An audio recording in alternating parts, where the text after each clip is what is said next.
today the president announced, or yesterday or whenever, he announced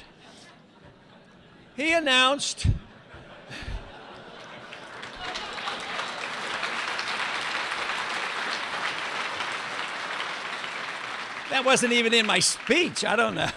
No, he announced that we, the taxpayer, are going to give the IMF $100 billion. I mean, where's he going to get it? You know, oh, okay, that's right. We have a Federal Reserve, but he doesn't realize it. The Federal Reserve is on its last legs, and he'll have some problems.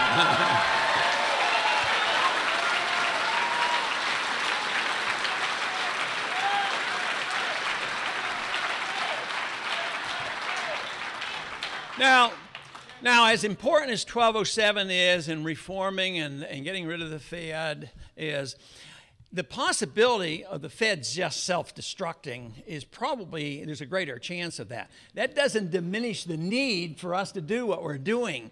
But, you know, right now, even though we're getting a lot of co-sponsors, to go through a transition and first open up the books and study the books and review it and then have a logical transition from the system we have to a gold standard, that's a pretty tough job. But nevertheless, it will end. There's a big difference between what we have now than what we had after the Civil War. During the Civil War, we went off the gold standard, and the gold prices soared up a couple $100. And then in 1875, with the Resumption Act, they announced, you know, we're going back on the gold standard. They quit printing greenbacks. They balanced the budgets. They started withdrawing some of the greenbacks.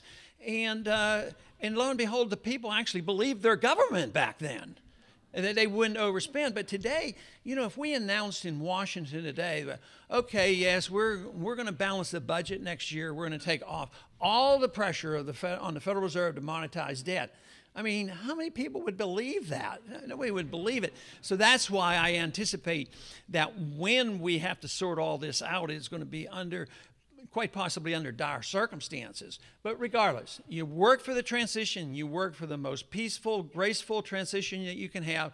And I've talked about that a lot over the years, about where you could cut if you could get the political stamina to do that, and do it without necessarily hurting people. But I think it's going to happen a different way.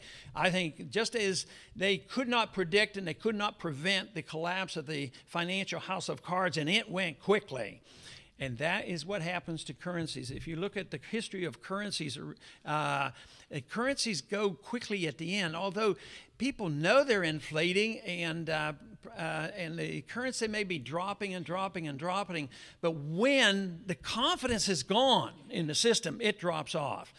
And as I said, since this dollar system is so huge and so worldwide, it is going to be a big event. Then the real challenge then is, you know, how much of our freedoms we have, how do we pick up the pieces, and that's what campaigning for liberty is all about.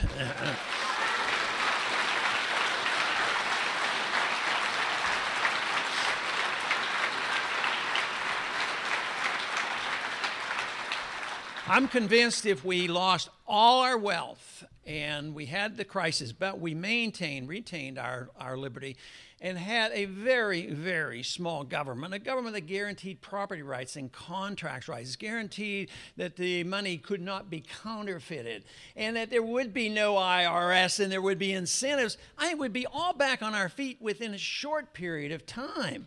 And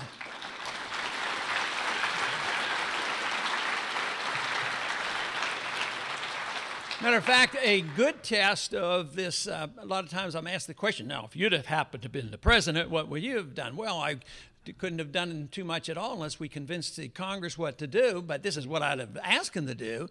And that would be that instead of passing all these bailout packages and all those appropriations, all that inflation and more deficits, I would say, let's just do one thing. It's going to reduce the amount of income to the government, but we're going to have to cut spending as well. But what I would have done is just immediately repeal the income tax and let everybody keep everything that they had.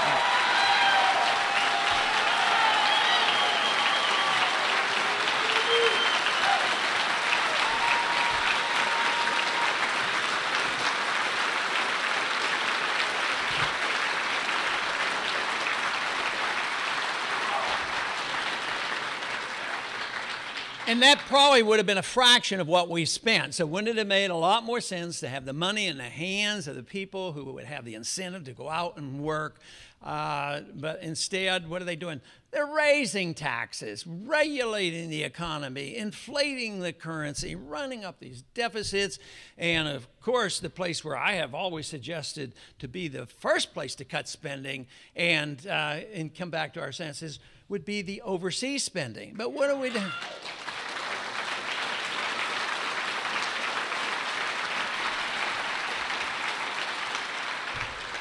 But what do? We have this $100 billion that's going to go to the IMF. Have we cut the military like we were supposed to get?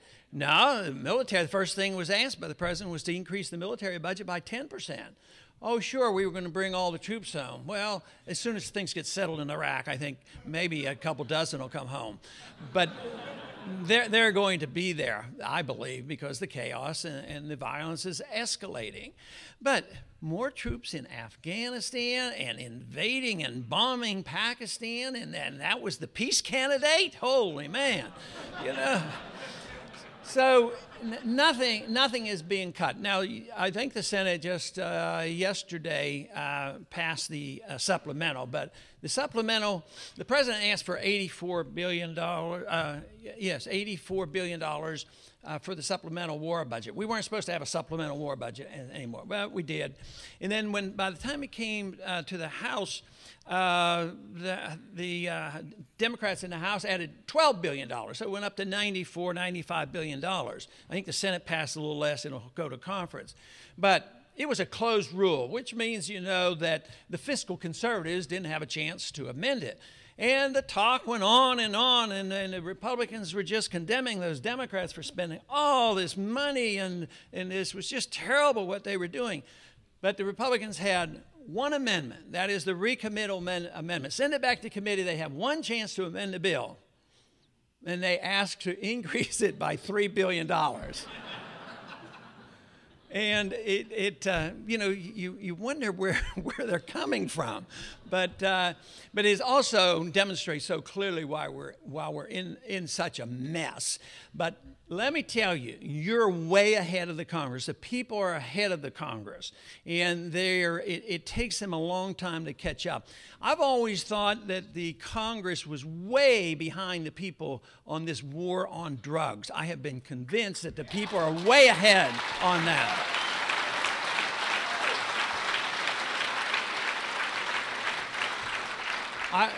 I always thought, well, if the people weren't way ahead, I would have never been reelected to Congress a long time ago, because I had been out for 12 years and went back in '96, and they knew by that exactly what my position on the war on drugs was, and that is that the war on drugs is worthless. It's a war on the people. It's a war on our liberties.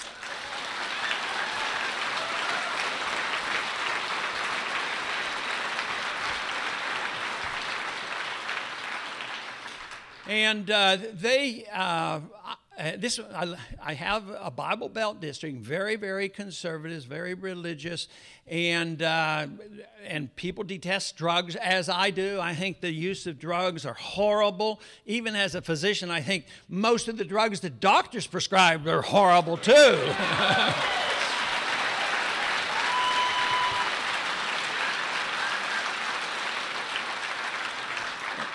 You know, I understand there's a radio talk show host, can't think of his name. He got into trouble with some of those prescription drugs too.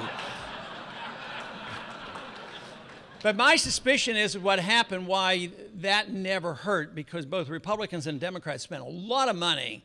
That's been 10 years ago or so against me on this drug issue, and it never seemed to stick, because I think a lot of people either knew of or had some kid or some relative known, you know, somebody that got into drugs and ended up in prison, and all kinds of stories.